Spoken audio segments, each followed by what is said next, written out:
Hey there. Subscribe to my channel. And also press this bell icon. درود ایک ایسا وظیفہ ہے جو کسی صورت میں رد نہیں ہوتا، چونکہ ہم یہ کہتے ہیں اے اللہ اپنے پیارے نبی پر رحمت نازل فرما، وہ تو پہلے ہی فرما رہا ہے، تو ہم کہیں یا اللہ اپنے نبی پہ رحمت نازل فرما، تو کیا اللہ فرمائے گا کہ میں نہیں فرماتا؟ اس لیے یہ ہو ہی نہیں سکتا۔ علماء کہتے ہیں کہ جو درود ہے وہ بہر صورت قبول ہوتا ہے۔ اس لیے حضرت عمر رضی اللہ تعالیٰ عنہ فرماتے ہیں کہ دعا کو درود کے ساتھ جوڑ لو، درود تو قبول ہونا ہی ہونا ہے، تمہاری دعا بھی قبول ہو جائے گی، چونکہ اللہ تعالیٰ جل شانہ کی یہ شان نہیں ہے کہ بعض کو قبول کر لے اور بعض کو ترک کر دے۔ ہماری فقہ کا بھی مسئلہ ہے، اگر آپ نے کسی سے سودا لیا ہے، اس میں کوئی ردی چیز آ گئی اور کچھ صحیح آ گئی، اب یہ نہیں آپ کر سکتے کہ جو صحیح ہے وہ رکھ لیں اور ردی واپس کر دیں، یا تو وہ صحیح کے ساتھ ردی بھی قبول کرنا پڑے گی اور یا پھر جو ہے وہ صحیح بھی واپس کرنا پڑے گی۔ یہ نہیں ہوگا کہ مرضی کی رکھ لی اور مرضی کی واپس کر لی، یا سارا سودا قبول کرنا پڑے گا یا سارا سودا واپس کرنا پڑے گا۔ تو اللہ تعالیٰ جل شانہ کے حضور جب درود کے ساتھ دعا مانگی جائے تو پھر اللہ تعالیٰ جل شانہ اس دعا کو چھانٹ کے الگ نہیں کرتا کہ میں نے یہ نہیں قبول کرنی، درود کے ساتھ جو مانگی ہوئی دعا ہے اللہ وہ بھی مستجاب فرما لیتا ہے، وہ بھی قبول فرما لیتا ہے۔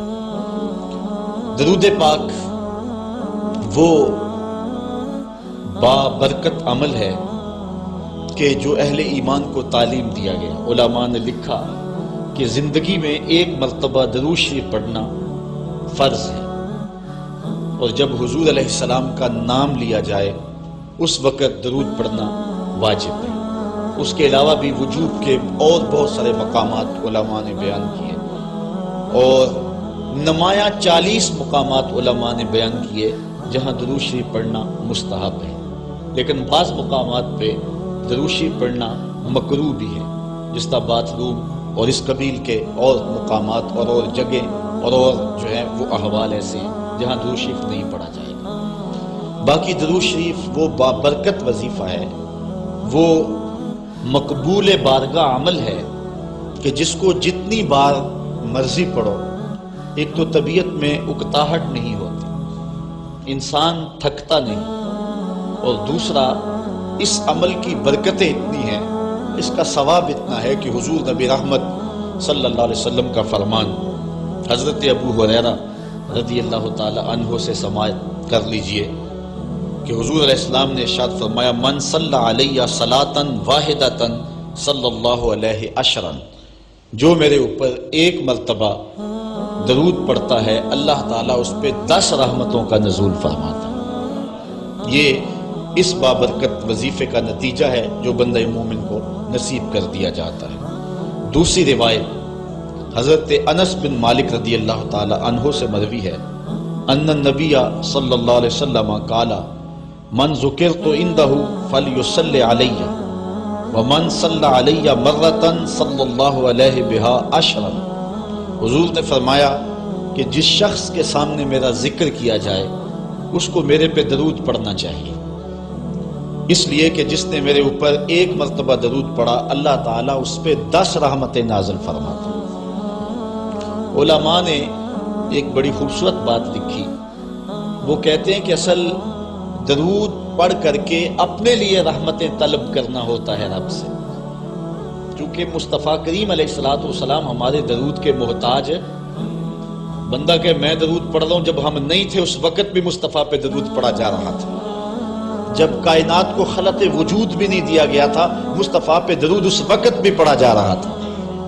تو یہ ہم اپنی سعادت مندی حاصل کرتے ہیں۔ اس کی مثال یہ ہے کہ جو مانگنے والے ہیں وہ 2 طرح کے ہوتے ہیں۔ سورۃ الفاتحہ کی تفسیر میں میں نے مختصر بات آپ کے سامنے اس عنوان سے رکھی تھی۔ ایک وہ ہیں کہ جو ڈائریکٹ دروازے کو دستک دے کے صاحب خانہ سے مانگتے ہیں، صاحب خانہ اپنی توفیق کے مطابق اس کو دے نہ دے اس کی مرضی۔ اور مانگنے والوں کا ایک اور طریقہ ہوتا ہے کہ وہ مانگتے نہیں، کسی شخص کے دروازے پہ کھڑے ہو کے اس کو دعائیں دینے لگتے ہیں، تیرے بچوں کی خیر، تیرے والدین کی خیر، جہاں دادے پر دادے سے شروع ہوتے ہیں اور نیچے نسل تک آتے ہیں. تو وہ جب دعائیں مانگ رہے ہوتے ہیں تیرے خاندان کی، تیری جد کی خیر، تو گھر والا سمجھتا ہے جو ہمیں دعائیں دے رہا ہے اصل خود خالی جھولی لے کر آیا ہے، یہ کچھ مانگنا چاہتا ہے. تو کوئی شخص اللہ کی بارگاہ سے مانگنا چاہے، اللہ تو اولاد سے پاک ہے، تو اس کے محبوب کی خیر مانگو. اللہ تعالیٰ ایک بار خیر مانگو گے 10 رحمتیں جھولی میں ڈال دے. تو یہ مانگنے کا ایک مہذب طریقہ ہے جو اہل ایمان مانگتے ہیں. اس لیے اگر سارے وظیفے چھوڑ کے صرف درود پڑھا جائے تو یہ کیسا عمل ہے. حضرت ابی بن کعب رضی اللہ تعالیٰ عنہ سے مروی روایت ابھی آ رہی ہے، آپ دیکھیں گے کہ یہ کتنا بابرکت وظیفہ ہے جس کی تعلیم حضور